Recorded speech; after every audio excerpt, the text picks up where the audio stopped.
September 7th, 1996, Las Vegas, Nevada. It was fight night at the MGM Grand. Mike Tyson had just knocked out Bruce Seldon in the first round. Tupac Shakur was ringside, 25 years old, the biggest rapper in the world. At 11:15 p.m., as his convoy drove down Flamingo Road, a white BMW pulled up beside his black BMW 750i. Someone inside fired 13 rounds. 4 bullets hit Tupac, 1 in the chest, 1 in the hand, 2 in the pelvis. He was rushed to University Medical Center. He survived the night, then the next day, then the day after that. On September 13, 1996, 6 days after the shooting, Tupac Amaru Shakur was pronounced dead. He was 25 years old. For 28 years, no one was charged. No arrest, no trial, no justice, until 2024. To understand why this murder shook the world, you have to understand who Tupac was.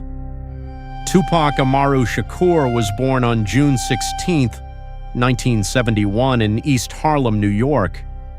His mother, Afeni Shakur, was a Black Panther activist who was on trial for conspiracy charges while pregnant with him. He was born 1 month after her acquittal. He grew up between Baltimore and Marin City, California, moving constantly, living in poverty, sleeping on floors, and yet by the time he was 20, he had signed to Interscope Records and was releasing music that would define a generation.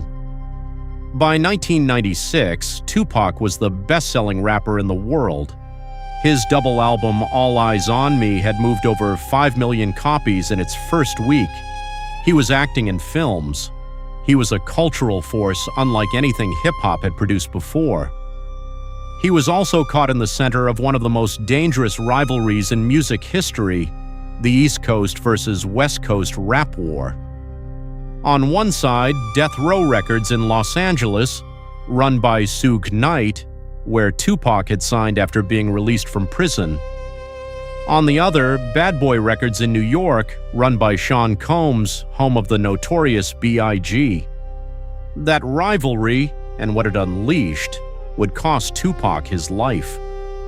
The evening of September 7th had started well.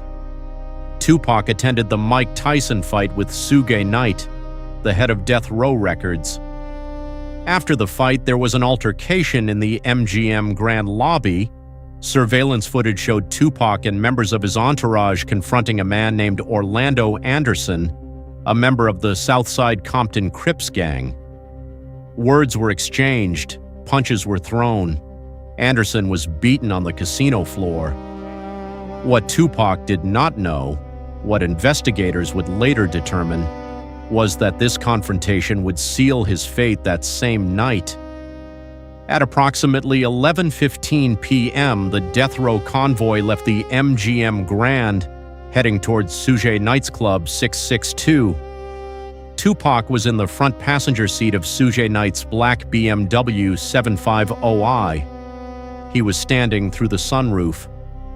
At the intersection of Flamingo Road and Koval Lane, a white BMW 300 Series pulled up alongside them at a red light. The window rolled down. 13 shots were fired. Suge Knight was grazed by a bullet fragment. Tupac was hit 4 times. The white BMW sped away into the Las Vegas night. Despite dozens of people being on the street that night, despite being in one of the most heavily surveilled cities in America, no one was arrested. No one gave a usable description. The white BMW was never found. The Las Vegas Metropolitan Police Department opened what should have been a straightforward investigation. It was anything but. The culture of the time, the code of silence that surrounded Death Row Records and the street gangs connected to it, meant that witnesses refused to talk. People who had been on Flamingo Road that night claimed to have seen nothing. Members of Tupac's own entourage gave investigators almost nothing to work with. Investigators quickly focused on Orlando Anderson, the man Tupac had beaten in the MGM Grand lobby just hours before the shooting. Anderson had ties to the Southside Compton Crips. The attack in the lobby gave him a clear motive, but Anderson denied any involvement, and without physical evidence or a willing witness, police could not make a case. Orlando Anderson was himself shot and killed in an unrelated gang dispute in 1998, taking whatever he knew to his grave. The case went cold. Years passed, then decades.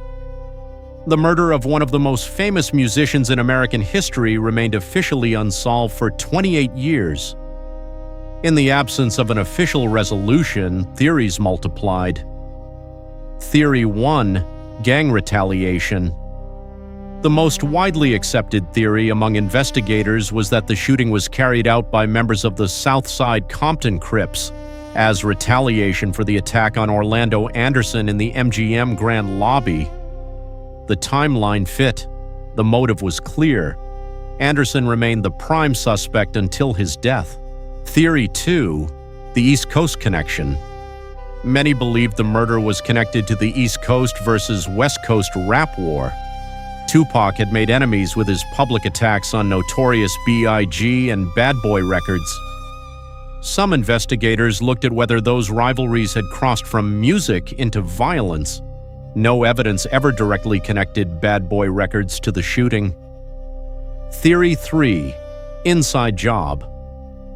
A more controversial theory suggested that someone within Death Row Records itself had orchestrated the killing, that internal conflicts over money, contracts, and power had made Tupac a liability. This theory has never been substantiated with evidence. Theory 4: he is still alive. The most persistent and most dismissed theory: that Tupac faked his death. Conspiracy theorists point to supposed clues in his music, the speed of his cremation, and alleged sightings around the world. There is no credible evidence to support this theory. Tupac Shakur died on September 13, 1996. In September 2023, 27 years after the murder, Las Vegas police served a search warrant on a home in Henderson, Nevada. They were looking for evidence connected to the Tupac Shakur murder.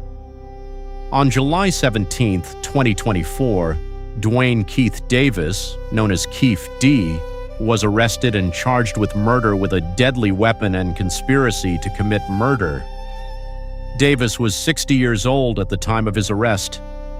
Keith D. was the uncle of Orlando Anderson, the same man who had been beaten by Tupac in the MGM Grand Lobby hours before the shooting. He was also a senior figure in the Southside Compton Crips. What made the arrest possible after nearly 3 decades was something investigators had long possessed but struggled to act on. Davis himself had talked. Over the years, Davis had given interviews to documentary filmmakers, to journalists, in a memoir in which he had placed himself in the white BMW on the night of the shooting. He described being in the car. He described the shooting.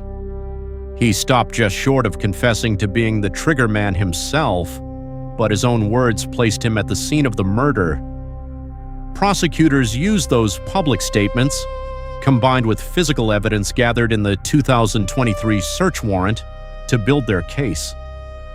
Davis pleaded not guilty.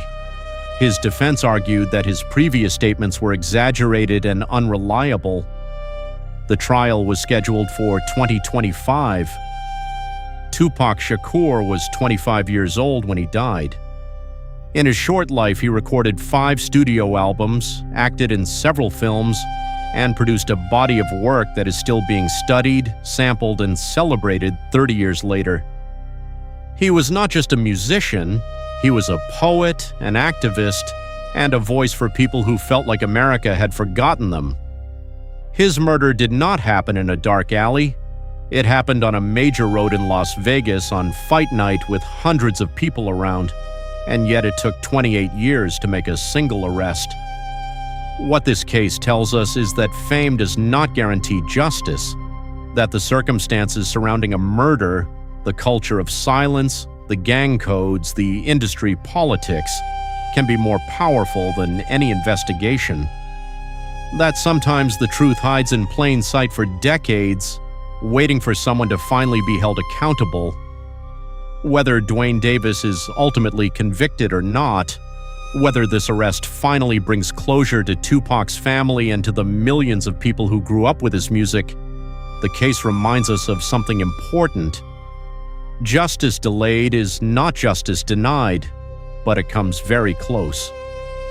Do you think Duane Davis was the man behind Tupac's murder? Or do you believe the full truth still hasn't come out? Drop your theory in the comments below.